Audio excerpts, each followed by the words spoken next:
I sent an email to 2 congressmen, 2 senators, and a governor back on the 17th.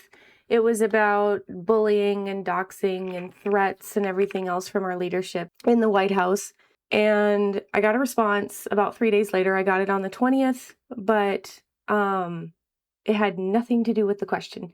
So this is the second time that they've done that, where this one was from a senator and the answer was canned and it had nothing to do with the question, but I'm going to read it to you anyways, because I asked about retaliatory actions and threats and everything else, and the senator or the senator's office sent me a response about voter fraud, which I haven't asked yet of them. So yeah, let me go ahead and read what I wrote.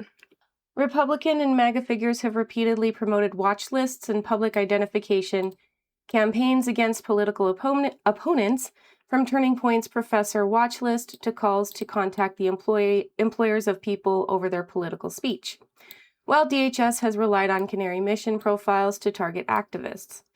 Will you publicly condemn doxing and political intimidation by members of your own party? And what concrete action will you take to prevent these campaigns from leading to harassment or violence? And as you can see, I submitted that on July 17th to 2 congressmen, 2 senators, and 1 governor. This is what I got. 1 senator responded. They did not answer the question directly or respond to any part of the question. Instead, they offered a response about election integrity and illegal voting. They wrote, "Thank you for contacting my office regarding election integrity and security. The United States was created to operate for the people and by the people. Protecting our elections is essential for the well-being of our society. Doing so through proper identification, proof of United States citizenship, and voter registration are tools we use to demonstrate that Americans are able to participate civically. Only United States citizens can vote in elections, and that is the way it needs to remain. This will ensure that we are electing government officials responsibly. I have always been a strong proponent for election security. During the Biden administration, there were several concerning reports indicating many non-citizens appearing on voter rolls. When I was governor, I signed voter identification requirements for elections in state. In 2024, my colleagues and I pushed for the Biden-era Department of Justice to provide information on its efforts to promote public trust and confidence in our elections. Senate Republicans continue to support efforts to protect our elections. This Congress, I co-sponsored the Save America Act, requiring United States citizens to provide documentation of their citizenship upon registering to vote and voting in federal elections.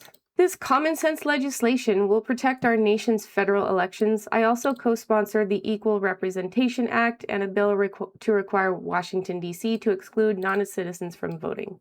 As you know, each state's number of congressional seats and electoral college votes is determined by how many people live in that state. Currently, illegal aliens are a part of the calculus for electoral college votes.